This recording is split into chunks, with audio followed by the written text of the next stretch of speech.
Eto na mga ka-chamba, good morning! Nakababa na tayo dito at tayo naman ay pupunta sa Dai Nagoya building. Sa kabilang building lang yon at nakikita nyo dito sa bandang kanan ko, talagang haba-haba ng pila ng mga nag-aantay ng taxi, blockbuster ang taxi dito. At habang naglalakad kami dito, ay mayroon kaming nakita.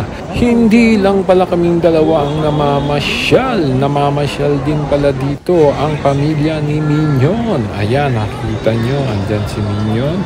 Kasama nga pala ni Mignon ang kanyang asawa at anak. Medyo napahiwalay lang ng konti. Ayan. Iwanan muna natin si Mignon dyan dahil hindi naman siya ang sadya natin. Ang sadya natin ay dito sa Dai Nagoya.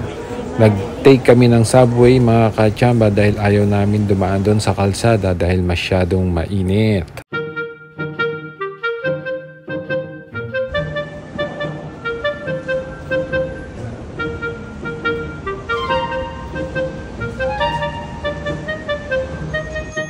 At dahil nasa 5 palapag ang ating pupuntahan ay gumamit tayo ng escalator. At ayan, nakita nyo pa si Oshitani.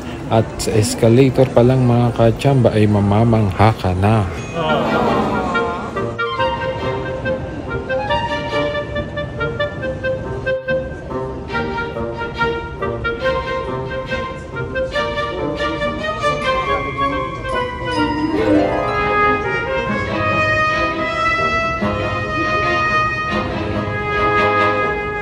At sa wakas, nakarating na rin tayo dito sa P-floor at ito ang bubulaga sa atin mga ka-chamba.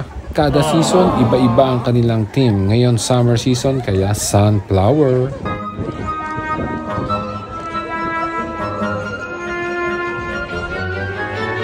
At ang maganda pa dito mga ka-chamba, ito ay libre. Yes, narinig nyo, walang bayad dito. Kaya lahat tayo ay mag-e-enjoy dito. Babae, lalaki, bata, matanda, may ngipin o wala.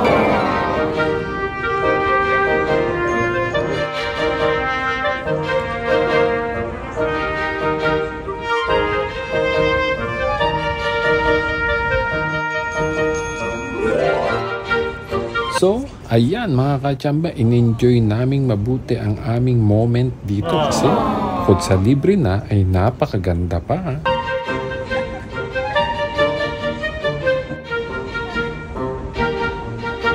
O ayan, hindi namin kasama yan, kinuhanan ko lang.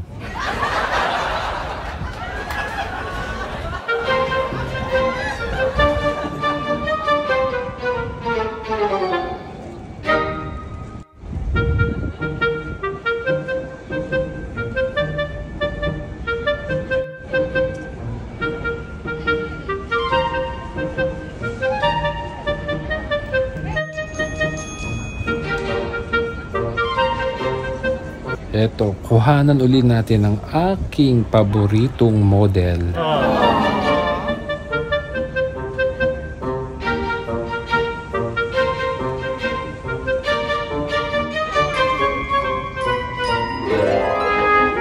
At ang kagandahan pa dito sa lugar na to ay may coffee shop pa mga ka-chamba. Kaya kung nagugutom kayo or gusto nyo magkape, ay tamang-tama yung coffee shop dyan sa tabi. Kaya talagang sulit na sulit dito mga ka-chamba. Kaya ano pang hinihintay nyo? Puntahan nyo na tong Dai Nagoya building. At ayan, meron pa tayong props na spam. Ang kaso, nawala. Nalimutan yata namin dyan mga ka-chamba.